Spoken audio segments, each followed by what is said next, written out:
kalau nanti terlintas di hatimu malas sholat, bakar jari sebentar. Berapa lama kau tahan? Buatlah. Agak-agak gosong sedikit.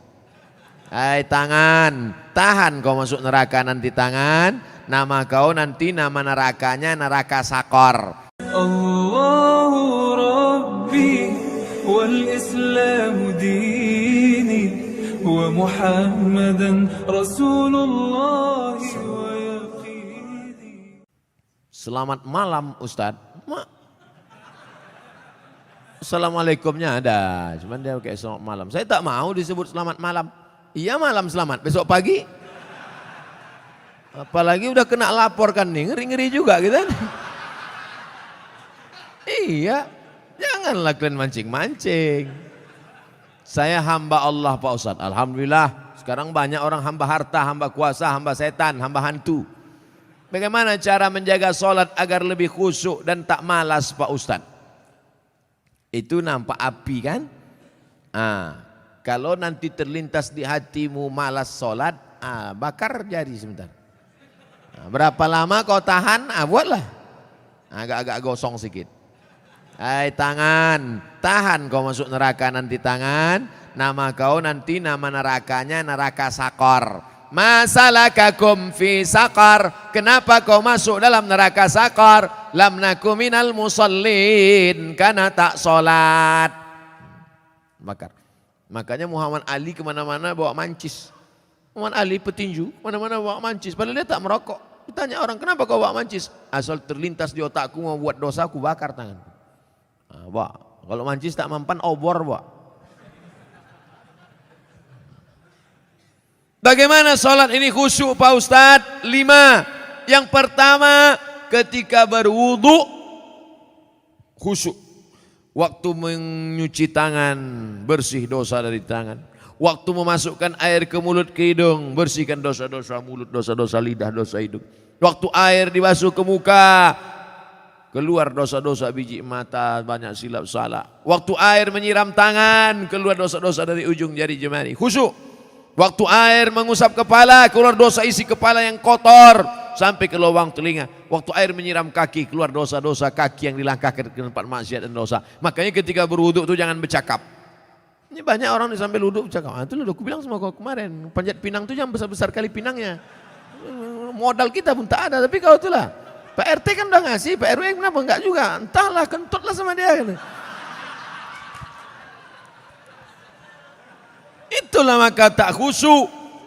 Karena ketika wudhu masih bicara dunia. Lalu dari tempat wudhu ke tempat sholat tak boleh tasbih. Tasbih menggerak-gerakkan. Tak boleh. Tasbih tak boleh. Yang boleh tasbih. Subhanallah. Makanya kalau ada ngajak-ngajak ngobrol tak usah. Gimana kabar? Subhanallah. Subhanallah. 3.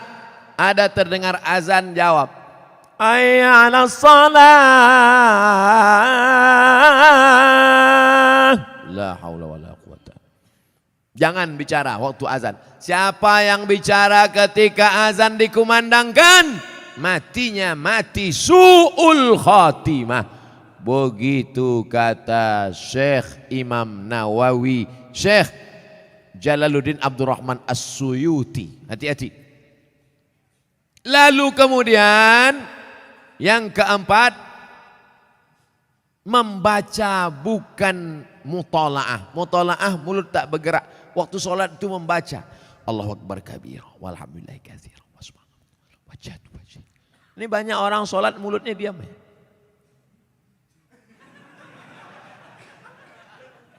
Mulut membaca. Karena di situ disebut qiraah. Qiraah artinya membaca. Bismillahirrahmanirrahim. Alhamdulillah. Yang kelima, mengerti apa yang dibaca. Itulah mengapa tadi saya pilih ayatnya, ayat-ayat pendek supaya besok kalau sholat zuhur mengerti apa yang dibaca. Wailul likulli humazatil lumazah alladzi jama'a malahu wa'addada. Kebetulan kawan di sebelah itu asik ngumpul-ngumpul harta. Jama'a malahu wa'addada. Yahsabu annama lahu akhladah. Kalla la yumbadanna fil hutamah. Apa hukumnya mencium istri sedang berpuasa? Istri siapa?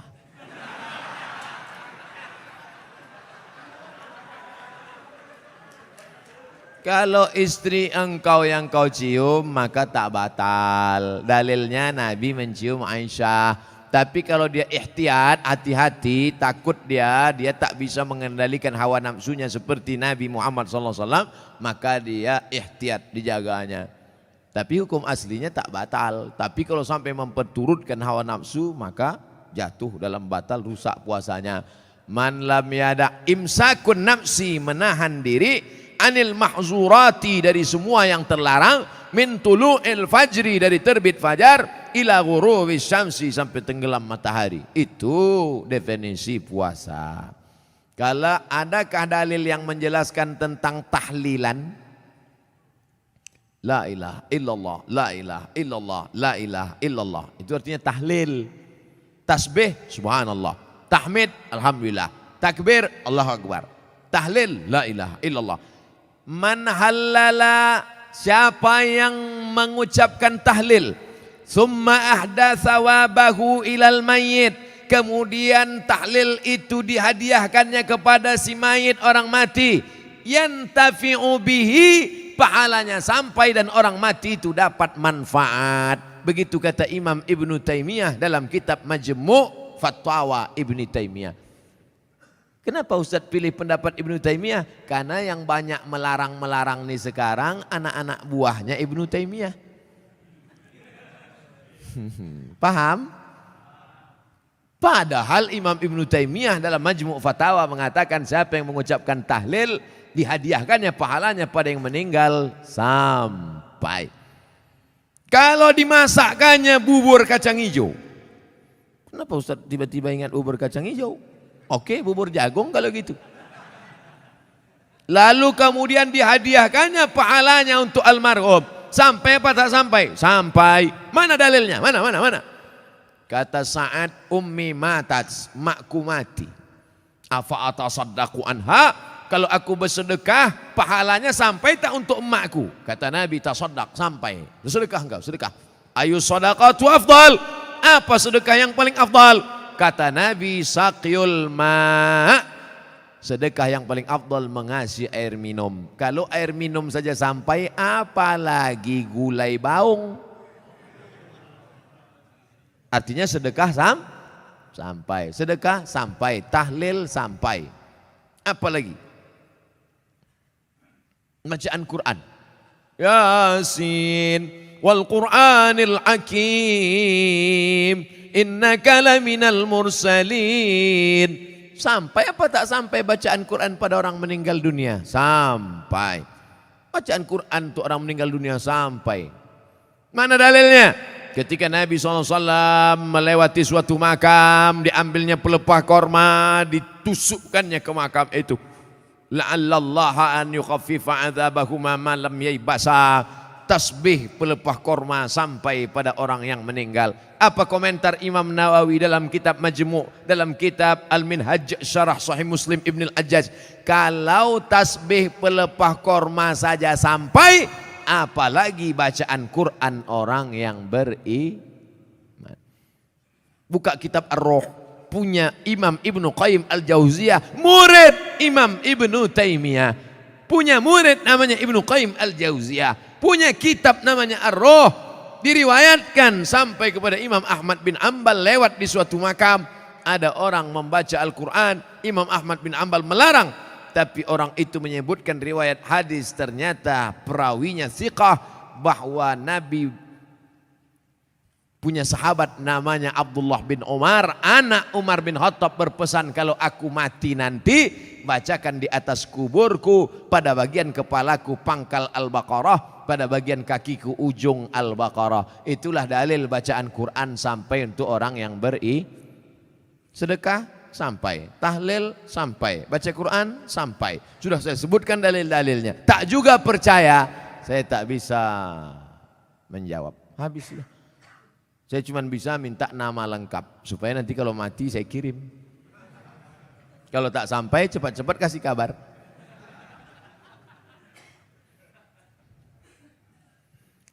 Mengazankan anak baru lahir itu apa dalilnya Pak Ustadz? Nabi mengazankan ke telinga Sayyidina Al-Hasan, anak Fatimah radhiyallahu anha, adzanas shalah, bunyinya seperti azan waktu azan salat.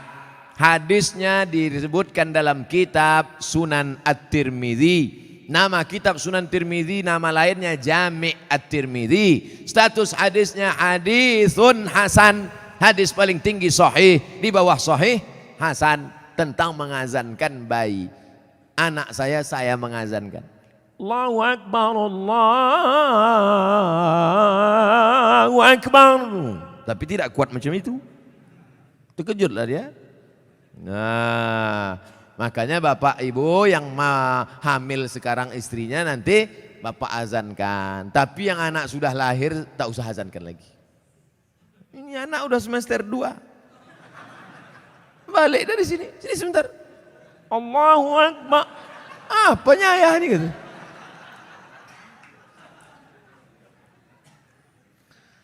Saya mau tanya mengenai pernikahan uang hantaran. Bagaimana menurut pandangan Ustadz kalau si ibu wanita itu meminta uang hantaran mahar yang cukup tinggi? Ada tiga kemungkinan ini. Pertama memang mau bertanya masalah hukum. Yang kedua mau menyindir mak tua dari sini. Yang ketiga mau menawar.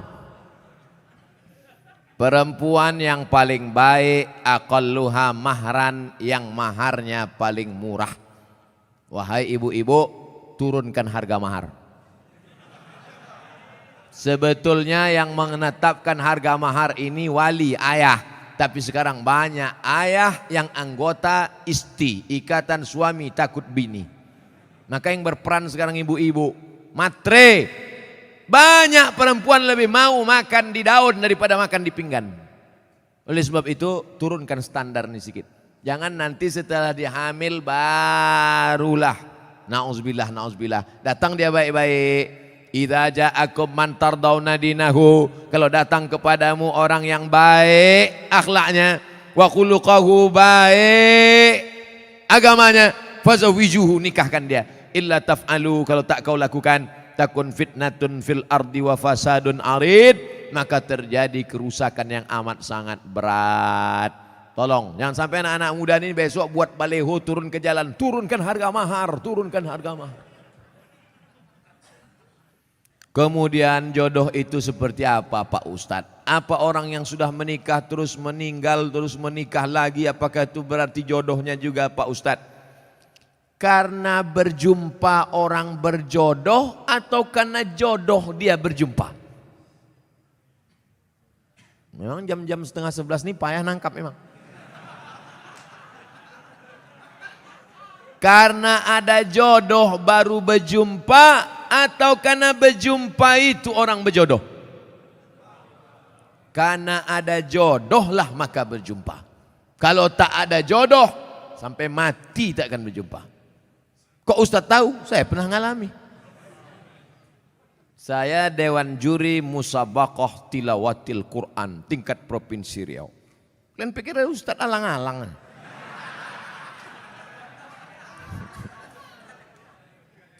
Waktu itu belum nikah. Kata kawan saya, Mat, ku carikan kau perempuan qori'ah hafizoh. Kami Dewan Juri waktu itu. Iyalah, kami pun seminggu kami cari, tak jumpa-jumpa. Setelah saya nikah, tahun berikutnya, pas kami sedang makan nasi goreng, berbisik kawan saya, Mat, yang kita cari tahun lalu, tuh di belakang. Tapi kita udah menikah. Maka kalau tak berjodoh, takkan berjumpa. Karena ada jodoh, itulah maka berjumpa. Oleh sebab itu, jangan nanti yang laki-laki ini banyak salah jawab ini. Papa kok bisa nikah sama mama? Entah salah sambung. Jawabannya mesti kau katakan, aku tak pernah mencari makmu, makmu tak pernah mencari aku, Allah mempertemukan kami. Ibu itu pun dari dapur, so sweet, kata dia. Karena jodoh lah kalian jumpa. Mengapa Tuan Syekh Abdul Rahman digelar dengan Syekh Silau Laut? Syekh Abdurrahman lahir di Kampung Rau, sekarang masuk Kabupaten Batubara.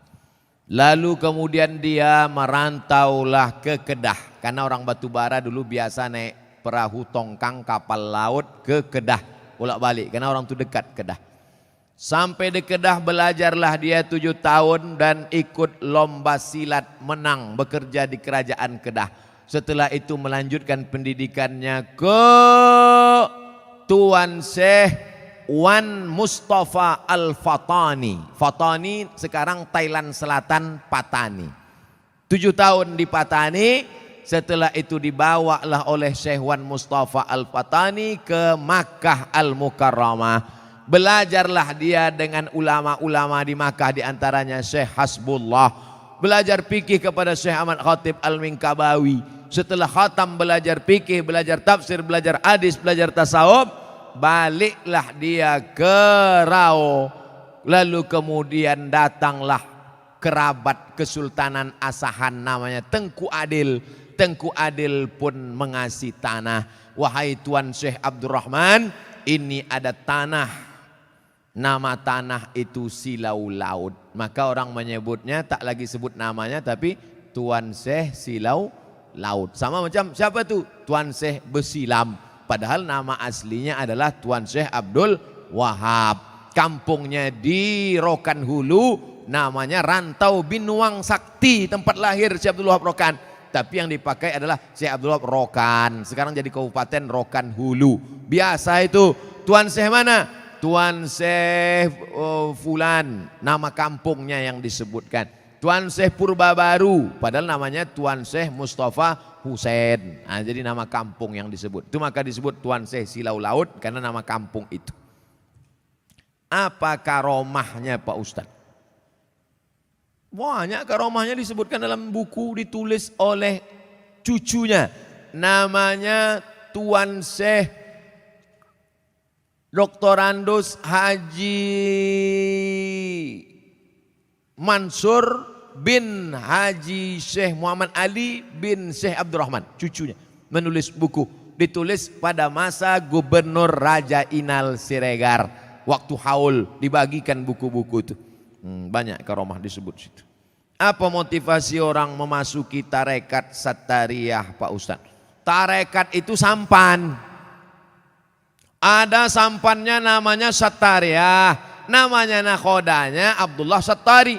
Ada nama sampannya Saziliyah, nama nakodanya Abul Hasan As-Sazili. Ada nama sampannya Naqsabandiyah, nama nakodanya Bahauddin Naqsabandi. Ada nama sampannya Ahmadiyah, tapi bukan yang aliran Ahmadiyah yang sesat. Tarekat Ahmadiyah, nama nakodanya Sayyidi Ahmadil Badawi. Itu sampannya, tapi lautannya tetap la ilaha illallah Muhammadur Rasulullah. Jadi yang mau ikut tarekat sama aja macam naik sampan. Lautnya la ilaha illallah, sampannya macam-macam. Ada yang mau sampan naik speedboat, mau cepat. Ada satu yang naik kapal tongkang kayu. Dia mau slow. Kau tak ikut? Enggak, aku mau menikmati laut ini, mau slow aja. Nah, macam-macam. Begitu lebih kurang gambaran tentang tarekat. Tarekat artinya jalan. Jalan mendekatkan diri kepada Allah Subhanahu wa ta'ala. Apa doa anak terhadap orang tuanya itu sampai? Hadis Sahih Muslim. Idza matal insan, kalau orang mati inqata'a, putus amalnya illa min salasin, kecuali 3. Shadaqatin jariyah, amal sedekah, ilmin yuntafa'u bih, ilmu yang bermanfaat. Yang ketiga, waladin salihin yad'ulah, anak yang soleh. Makanya kita selalu minta doa Rabbi habli minas solihin. Saya ingin sekali mendoakan orang tua saya supaya terbuka pintu hidayahnya, karena kami sangat menyayanginya. Doakan orang tuamu di sujud terakhir saat sholat, sunat, tahajud, witir, duha. Tapi jangan pakai bahasa Indonesia, nanti sholatnya batal. Dalam hati saja, ya Allah, ayahku ini berhentilah pakai sabu-sabu. Kenapa ketawa? Di masjid kami setiap malam Jumat ada pengajian. Kenapa cuma tiap malam Jumat? Tiap malam lah. Malam Senin fikih, malam Selasa hadis, malam Rabu akidah, malam Kamis tasawuf, baca Ihya Ulumuddin, malam Jumat stop wirid Yasin, malam Sabtu pengajian akhlak, malam Ahad tablik akbar. Masjid mesti penuh tiap malam, karena kalau tidak kosong masjid. Akan tetapi waktunya dimulai ketika azan sholat isya hendak berkumandang, sehingga jamaah sholat isya pergi ke masjid lain. Apakah sikap Ustadz itu benar membuka pengajian ketika azan isya berkumandang? Habis sholat isya dulu, habis sholat isya baru buka pengajian. Kenapa mesti pas azan isya itu? Sholat isya dulu, habis sholat isya baru buka pengajian. Saya selalu membuka pengajian maghrib. Kalau pengajian di Pekanbaru maghrib. Supaya apa? Supaya orang sholatnya dua. Maghrib berjamaah, isya berjamaah. Karena kalau dibuat isya, banyak jamaah datang lambat. Bahkan diumumkan, jamaah Ustadz udah terduduk setengah jam. Buat pengajian maghrib. Maghrib ke isya. Di Malaysia kami gitu. Maghrib, isya, pengajian. Habis isya, tanya jawab. Efektif. Doa berhajat, dia berhajat naik haji dengan menjual tanah. Namun anak-anaknya melarang, malah minta bagian tanah. Dibagi sebagai warisan jika orang tua meninggal. Sehingga orang tua tak jadi mendaftar haji. Bagaimana sikap orang tua dan sikap anak-anaknya ini? Desa kami banyak tanah, ladang lebar-lebar Pak Ustadz. Oh, kalau dapat anak tak bertuah, ini udah jadi. Datanglah emak-emak umur 70 tahun menggigil saya habis pengajian subuh. Ustadz, anak saya melarang saya karena saya mau pergi umroh. Dilarangnya karena dia katanya dapat warisan. Saya bilang, mestinya dia yang menggendong engkau sampai ke Makkah, balik lagi. Kau gendong emakmu ini ke Makkah, jalan kaki, tawaf, sa'i, umrah, balik lagi ke Medan, belum tentu dapat. Kau tebus sekali dia menjerit waktu mengeluarkan engkau dari perutnya. Ini tanah-tanah dia. Dia belum mati lagi. Udah kau atur pula harta warisannya. La ilaha illallah. Tak mencium bau surga orang durhaka. La yadkhulul jannah. Tak masuk surga. Siapa itu? Uququl walidain. Durhaka pada orang tua. Dia mau pergi haji, biar pergi haji. Mak, aku tak bisa membahagiakan kau, mak. Mestinya aku membayarkan ONH nih. Mestinya aku membawa engkau ke Makkah. Aku tak bisa. Ini di tanah-tanah dia. Mau berangkat dia. Berangkat di tanah suci. Ini harta dia pula ditahan. Disuruh pula bagi dia sebelum mati. La ilaha illallah Muhammad Rasulullah. Naik darah tinggi saya.